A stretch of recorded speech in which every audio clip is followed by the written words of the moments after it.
اب آگے کا عقیدہ سماعت کریں۔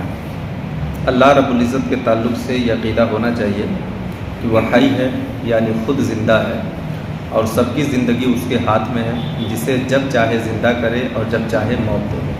یہ عقیدہ ہر مومن کا ہونا چاہیے کہ وہ خود تو زندہ ہے ہمیشہ ہمیشہ، اور سب کی زندگی اسی کے ہاتھ میں ہے، جب چاہے جلائے جب چاہے مارے۔ اب جو عام طور سے یہ جادو ٹونا وغیرہ کرتے ہیں تو اس کے تعلق سے لوگوں کے خیالات خراب ہو جاتے ہیں کہ اس نے مار دیا، اس نے جادو کر کے مار دیا، تو یہ سب ایک وہم ہے۔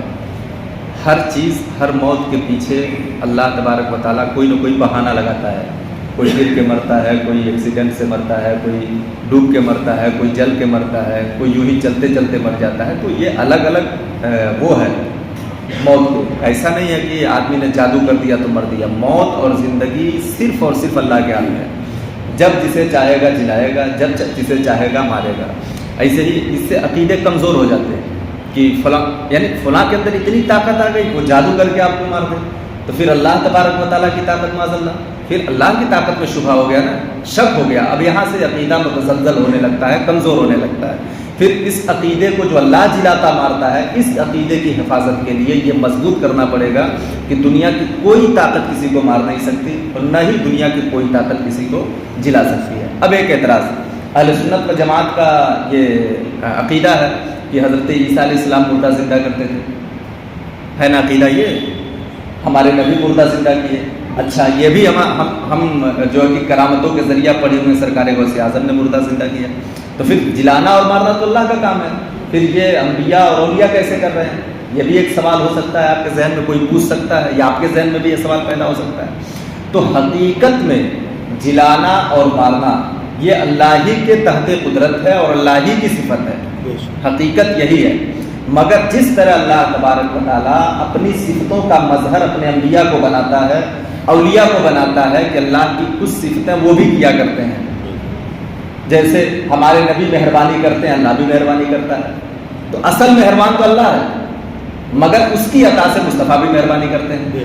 تو اللہ تبارک و تعالیٰ اصل حی ہے، اصل جلانے اور مارنے والا ہے، مگر وہ اگر کسی کو اپنی عطا سے کسی نبی کو یا کسی ولی کو یہ قوت دے تو بھی یہ نہیں کہا جائے گا کہ انہوں نے جلایا مارا، بلکہ حقیقت یہ ہے کہ اللہ نے جلایا مارا اور طاقت ان کو دیا ہوا تھا کہ ان کے ہاتھوں سے ہوا۔ بات سمجھ رہے ہیں؟ جیسے کوئی ہیڈ ہو اور اپنا کام کسی اپنے نائب کو سپرد کر دے، اپنے نچلے کو سپرد کر دے، تو کرتا وہ ہیڈ ہے، مگر نام اس کا لیا جاتا ہے کس نے کیا۔ حقیقت کیا ہوتی ہے کہ ہیڈ کے حکم سے وہ ہوا ہے۔ تو اللہ تبارک و تعالیٰ مالک کل، مختار کل، جلانے مارنے والا سب اللہ ہے، مگر کسی نبی یا ولی کو اگر وہ طاقت دے دے تو یہ مین طاقت اللہ کی ہے، یعنی جلاتا اور مارتا اللہ ہی ہے۔ اب اپنے محبوب بندے کو طاقت دے دیتا ہے۔ اب رہا جادوگر، تو جادوگر اللہ کا محبوب نہیں ہے کہ اللہ اسے طاقت دے گا۔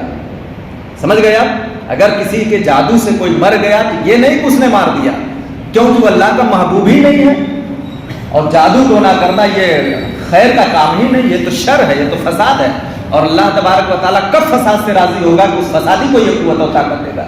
تو وہ اگر کرتا ہے تو ایک ہیلا ہے، ایک بہانہ ہے، کسی بہانے سے وہ آدمی کو مرنا تھا، ورنہ کوئی جادوگر کسی کو مار نہیں سکتا۔ تو صرف اور صرف جلانے اور مارنے والی ذات اللہ کی ہے، اور اپنے محبوب بندوں میں سے کسی کو یہ صفت وہ سپرد کرے، طاقت دے، عطا کرے کسی کو، تو وہ بندہ بھی جلاتا اور مارتا ہے، جیسے حضرت عیسیٰ علیہ السلام قرآن میں موجود ہے۔ دوسرا عقیدہ، اللہ تبارک و تعالیٰ ہر ممکن پر قادر ہے، کوئی ممکن اس کی قدرت سے باہر نہیں، یعنی جتنی ممکن چیزیں ہیں سب پہ اللہ تبارک و تعالیٰ قادر ہے، کوئی نکل کے اس کی قدرت سے بھاگ نہیں سکتا، سب پہ وہ قادر ہے۔